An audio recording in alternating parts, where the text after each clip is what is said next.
Well, welcome back to Books to Die For, brought to you by the House of Mystery. I'm Al Warren. Our guest today will be an author, and he was a host with House of Mystery as well, John Copenhaver. Thank you for being on the show. Hey, Al. It's fun to be on as an author instead of an interviewer, although I enjoy that greatly as well. Yeah, but you get asked the questions now. You're under the spotlight. I am. I have to. I better perform, right? I better get it right.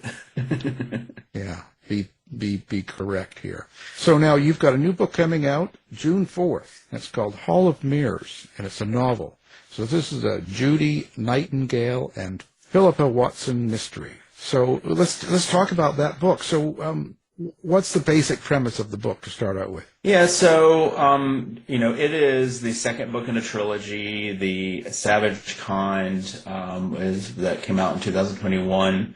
It's the first involving both these characters, Judy Nightingale and Philippa Watson, who were in 1948, teenage girls. This book, Hall of Mirrors, takes them to 1954 during the height of the McCarthy-era in Washington, D.C. And it's a mystery novel, so like Savage Kind, the girls, now young women, are solving a mystery having to do with their favorite crime writer, Ray Kane, who features, or at least his name features, in the first book. In this one, we find out that Ray Kane is actually two gay men who write underneath the pseudonym of Ray Kane. Roger, one of the couple, works for the State Department, and if you know anything about the McCarthy era in Washington, D.C., you know about the Red Scare and perhaps the Lavender Scare. The Lavender Scare was a time in history when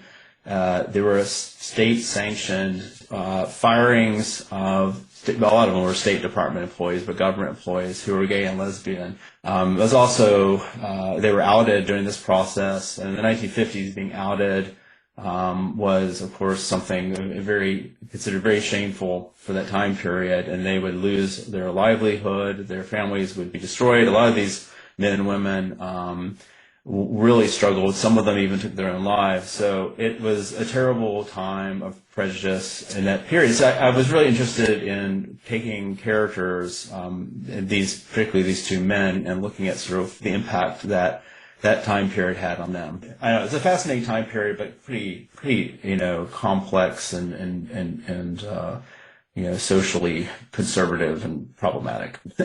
Yeah, it was a pretty intense time, right? Yeah. It was the old-fashioned way of canceling because people were losing their jobs. It was really big with Hollywood, right? A lot of Hollywood stars and Hedda Hopper were going after anybody that they thought was a commie, and they lose their job. And then gay and lesbian and even black Americans were under fire because anytime someone protested, they figured it was to do with communism. Yeah, I think in many ways they were using the threat of communism as the tool to consolidate power and as an excuse for discriminating against, as you mentioned, black people and certainly anyone who was interested in communism. We're not talking about folks that were trying to infiltrate the government, but simply folks who were interested in it as a political philosophy. And of course, queer people were all, and anyone, honestly, that was an outsider in a particularly sort of patriarchal time period was under great scrutiny. You want to explore these things in a book, right? You want to, if you can explore them pretty directly, but I really enjoy mystery stories, so I really wanted to explore them through an interesting and kind of exciting thriller tale, but also kind of get at some of these, deeper issues of the time period. Now, your mystery novelist dies, like one of them in this book. So did you have someone in mind? Or did this just, or were this couple, you said a biracial couple that's writing a book under the name. Yeah. So were you inspired by any writers yourself, any people that you know maybe that inspired this couple, these two people?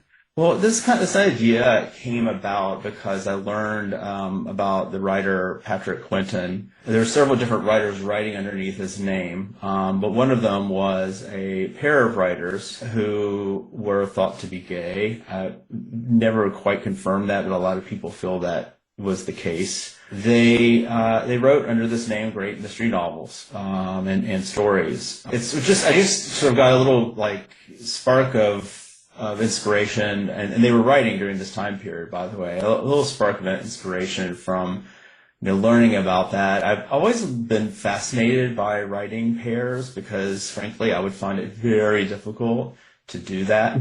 But I loved it, and I thought there was a potential for an interesting mystery here. And, my story begins with one of them dead, being burned in a fire.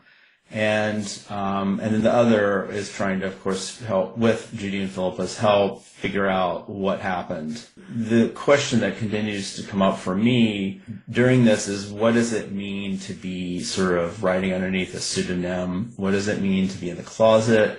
What does it mean to pass? Because Judy passes as white, but she's not. Lionel, the character, the living part of the duo, the writing duo, is black, but he's been writing underneath, with the face of his lover and co-writer on the cover. So he's been sort of writing, and of course this time period, they had to do these things. They had to do those things to survive. Like passing was part of surviving. And I wanted to explore that because I think sometimes we take that for granted today. That folks had to conceal their true selves, not because they wanted to, not because they were trying to be deceptive, but because survival required it. And so I think that was very much an avenue I wanted to go down with this book. And also sort of playing with the idea of, if you're not who you appear to be, then, who are you to yourself and to the world, and letting a mystery kind of pull us along through that sort of exploration as well. I've heard you read part of it when we were doing the noir for the bar. So right. Did you write it from just the same person's perspective, the one lover that survived, throughout the whole book, or do you go to different people? Yeah, so I cover two perspectives. One is Lionel, the lover who survives. A portion of that is what I read. I think it was maybe the first chapter of it that I read for Noir at the bar. And then the second is from Judy's perspective. And Judy, of course, is a carryover character from The Savage Kind. I wanted two perspectives. There's sort of structural reasons, plot reasons why I needed that to occur. But I also really wanted both these characters who are concealing themselves in different ways for different reasons, to sort of, for us to be getting their inner voices and to sort of, go on that journey with them. I think it's also exciting for a reader to kind of get to more than one perspective, particularly if you're thinking about a crime. And for whatever reason in my books, and this is true for all of my books, I always have a crime which is really open to interpretation. And in Hall of Mirrors, we have an apartment fire with a dead body. We're not even 100% sure that the body is Roger, Lionel's lover, but it could possibly be, it may not be. So there's a lot of interpretation going on and an attempt to understand that. And from two perspectives, Lionel's and Judy's and Philippa's as well. So I love playing with that constantly shifting perspective on things. I think it's fun as a reader to experience that, and then you get to explore sort of, appearance versus reality and that kind of thing as well. It was really fun. Both voices were really fun to write. Well, is there a reason why you don't want them to know who the body was or who it belonged to and all that? Do you want to focus on other things, or what's the reason in writing that way? Well, I mean, one is there's a mystery, right? I'm essentially setting out to draw that question up for the reader, like, is this Roger's body or is this someone else's body? Is this, if so, who? If it is Roger, why? The initial, early on, the police were like, well, it was a suicide. This guy put his head in the oven and because he had been fired from the State Department and outed, and so he wanted to end his life. Almost all the characters, say that's BS. All the characters we care about know that's got to be BS in some way. And I definitely wanted to run against the narrative of a gay man killing himself. It did happen. It was true. But I also didn't want that to be the story. But I think it presents a question, ultimately, to the reader, and you can continue to sort of pull the layers back on that question, and it becomes not just, of course, who did it, it also becomes, who is it? And so it's like a double question. Is it, we don't even know who the body is necessarily, in the beginning. Why not ask more questions? There's just more things to discover for the reader. So I think it's really why I came to that kind of device as a crime writer. Thematic reasons, I think it has a lot to do, as this is also the theme of my work, be careful of making assumptions about people. As a gay man myself, I think people make a lot of assumptions. When I was in the closet, and I was married for a time to a woman, people made a lot of assumptions, in some cases rightfully so, but I think that I'm very interested in, even now, as a gay man, people make assumptions about you. And I think this is something that I constantly like to undermine as a writer. I think it's important for us to look past our first assumptions. As a reader, or as a consumer of stories in all fashions, I love it when my assumptions are sort of turned on their head. I think that's exciting because, you kind of realize there's so much more to the world than you're giving it credit for. And there's more to people than we sometimes give them credit for. So when you're writing two lead characters from their points of view, how do you make it so that people don't get confused on who's doing the talking when you first get into a chapter? Yeah, so this is a big craft question. I both have dealt with on my own in a variety of different ways in my writing, and I have, I'm also a teacher, so I've sort of instructed students on this, and it's tricky. For Hall of Mirrors, I made the choice to put Lionel in the present tense and Judy in the past tense. It works well because Lionel's sort of narrative is much more like this, a tighter time frame, a more quickly unfolding mystery. It's just really going down in a matter of a few days. The Judy, points of view happen over years. And then they, of course, as when you're dealing with points of view in fiction, they will ultimately intersect. But I thought, present tense for Lionel because of the urgency, made a lot of sense. In my first book, Dodging and Burning, which was a standalone and was my debut, I had two characters, Ciola and Bunny, and they both came from the same hometown. They both were, not that far apart in age. And in an early version of that novel, they just sounded too much alike. And folks were saying, I'm having trouble keeping track of which character is which. And I said, okay, I have to do something that really distinguishes them. And I did a rewrite of that novel in which Ciola is no longer college educated, and she's addressing her dead brother, which is an important plot point in that novel. The addressing of the brother and the changing of words that she would use, what kind of diction she would use, really helped distinguish her from Bunny, who is very worldly and educated, and a little snooty. And so their voices pop. But when you're writing, more than one perspective, you do have to find ways to distinguish the perspectives. Readers will get lost.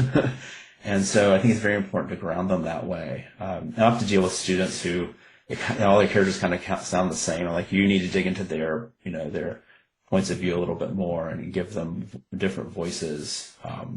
And sometimes to do that, you just have to find what ultimately shapes their voice. What is it? Education? Is it environment? Is it attitude? There's all sorts of things, but you have to think through those things a little bit to make sure that they stand out. How is it that you can write from a woman's point of view, for instance, like you're talking about Judy as one of the characters you write from their point of view. So how do you get into that mindset and able to pull it off to where it sounds like Judy Nightingale?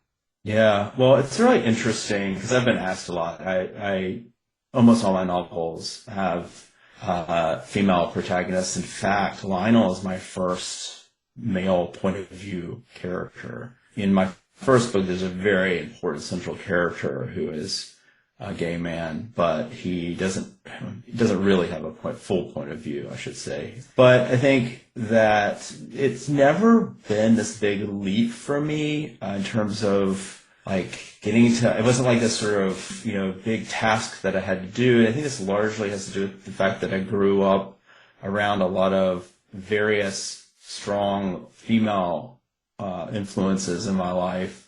His voices came really naturally to me, I guess is what I'm saying. And I think I had those rhythms in my head already. I think it goes back to like don't assume, don't assume that the way someone shows up in the world necessarily indicates their experiences. And when you've grown up around a lot of strong women, which I did, my dad died when I was pretty young, and my brothers were much older than me, left home, so I was sort of home, and my mom and other really sort of key figures in my life, and then a lot of teachers who were women who influenced me greatly. So I think these voices kind of came naturally to me. But you do want to be thoughtful, and I'm not, I think you do whenever you're writing across difference, you need someone to read and offer another perspective. And because you don't want to just assume you're going to get it right. You've got to do your research. You've got to make sure that, this is landing right. And so for all my books, I have had readers, that were women, or people of color. If I'm doing a character like Lionel, who is black, you want to make sure that you're capturing and being fair to that point of view. It's also, and this is something I feel pretty strongly about, I do think we need to be able to write across difference, because I think in doing so you can build, it's a gesture of empathy. If we only stay in our lanes and write as ourselves, we're essentially just writing memoir. We're also it's sort of pessimistic. It's like saying we don't have the capability to be empathetic. We don't have the capability to write outside of our own perspective, which I think is just so vital. Now, I will add that you've got to do your work, do your homework, and make sure that when you're doing that, that's part of empathy, though, you're doing it well. And if you don't do it well, be willing to take the criticism. I think that's fine, too. I just hope more of this is dialogue, and not sort of canceling. I'm not a fan of cancel culture, generally speaking. Some of it's because the people who really need to be canceled never really are, so it just isn't effective. And so often the people that could have benefited from a conversation get canceled, and there's no conversation. And so I think, I do think we need to have discussions around this sort of topic. What's the fun of fiction is to write outside of your experience, And also writing in the 1950s, 60s, that kind of time frame. How do you research that not only with McCarthy, but what people had in their homes, or what they like to drink, or what they like to do for entertainment, like just common things to create your characters so that you kind of feel them out, because their lifestyle would have been way different than it is now in 2024. There's many levels of research, and I think they're all kind of important. There's the high level research, which, reading, for instance, in my case, reading about Joseph McCarthy and understanding his rise and fall, his relationship to the government, to the times, and then even the role that the Korean War is sort of playing during this time period, and all the stuff that is kind of doing your history homework. And that's important. It's also really important to figure out what, a lived life felt like then. And that can be, you kind of start with cars and clothes and hairdos, right? You want to get the sort of the costume of the time period down. But I had a lot of fun and some difficulty, but a lot of fun. I have, so you'll appreciate this, Al.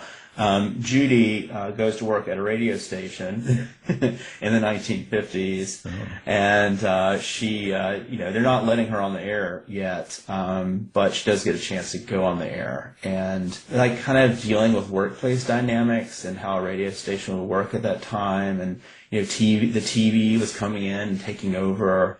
So like that was sort of more sort of fun, sort of specific research for the time period. And then, magazines are great, like magazines from the time period, catalogs from the time period, a great way to research like what daily life was like, and answer little questions like, what kind of coffee, someone was drinking at that point in time, or how are they having it? Those little things that, I think those details, they seem small, but they accrue and they really create, a real sort of verisimilitude for the reader, which I think is an important part of, especially if you're writing historical. Yeah. And then you can see the place you're in and everything, right? Yeah. How the characters. So what is it you hope people take away from the book? What is it you want them to think about, or is it just entertainment? No, it's definitely more than entertainment. I do want it to be entertaining, and I think that's important. I want to create a world, even if it's a world of the past, that readers lose themselves in. But, I am up to other things. It's true, I think, in each of my books, and, in this one particularly.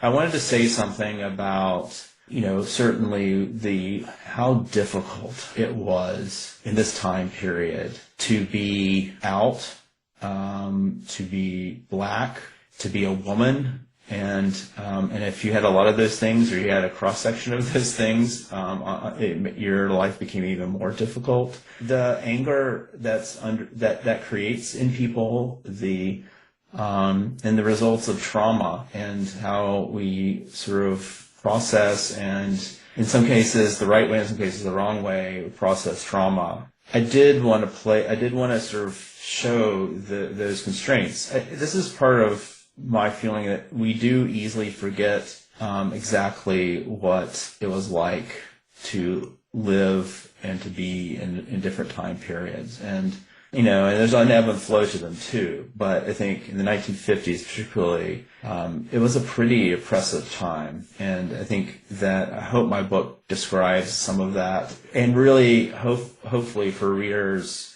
makes these characters live for them in a way that they can kind of feel a little bit of what it was like to be who they are at that time.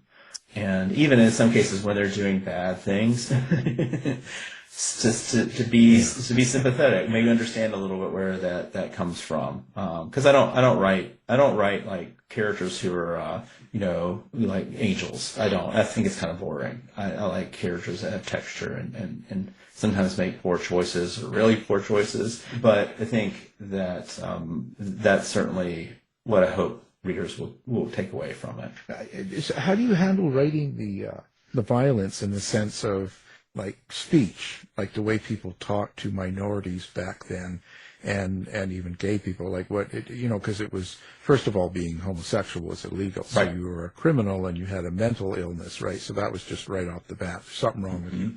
So they didn't necessarily treat you the best. And with gay people, I think they made fun of it. Yeah. You know what I mean? Like we see it on TV or something, they'll make a joke of it as being like you're something wrong, and black people as well. I mean, they were treated harshly, or people said harsh things to them. How do you handle that in your book? Do you avoid writing any of that sort of dialogue, or do you stay away from it, or do you actually bring that in? I do not stay away from it, and I do it with care, but I don't stay away from it. The reason I don't stay away from it is I think if we don't really face the violence of the past, whether it's the use of language or literal violence, both of which occur in my book, we are contributing to essentially a erasure of those things that had happened, even in fiction. If we avoid them, I think we're contributing to sort of an illusion of what the past was. And my goodness, our particularly even these days, the 1950s are held up as this sort of idealistic time period that really crafted even contemporary American identity. I think there's still kind of, in this, but if we don't look at what was actually going on, So yeah, I mean, there are moments, where the violence of the language does come out. I mean, in those moments who's using it and how they're using it, and and they aren't good guys, And I also particularly wanted to show how it affected the person on the receiving end, what it does emotionally, because I do think we need to understand that. So no, I don't shy away from it. I don't try to lean into it in that sort of way that I think sometimes can happen, where people are trying too hard to make a point or they're getting salacious about it. I think that's as problematic as leaving it out. But you want to find the moment where you can really sort of help the reader understand the impact of language or physical violence, or together, which is often the case. Look, the goal here is to make the reader feel something, and they feel something, and they grow in their understanding of what a character, even if they're fictional, might have experienced. You're growing their empathy, and I think any writer who really cares about character, we may want to entertain, but the other goal, the main goal, is to build empathy and connection between people through our writing. That's kind of what I hope I do. But you have to you gotta have those moments of emotional, this is painful, this is a little painful, but you got to get through it so you understand. And then if you're really connected to that character, then the way they behave, and you understand it better, and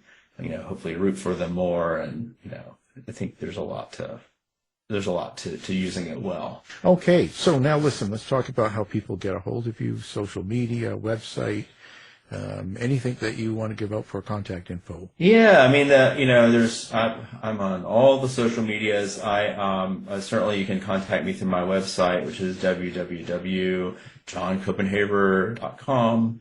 I'm John Copenhaver, author, on Facebook, and John Copenhaver on Twitter, X, and at John Cope74 on Instagram. And you can even find me on TikTok. God help me. Well, the book comes out June 4th, and it's called Hall of Mirrors. It's a novel. So the author's been with us, John Copenhaver. Thank you for being here. Thank you so much, Al. This has been a production of the House of Mystery Radio Show. To find out more about our show, guests, or hosts, go to our website at houseofmysteryradio.com.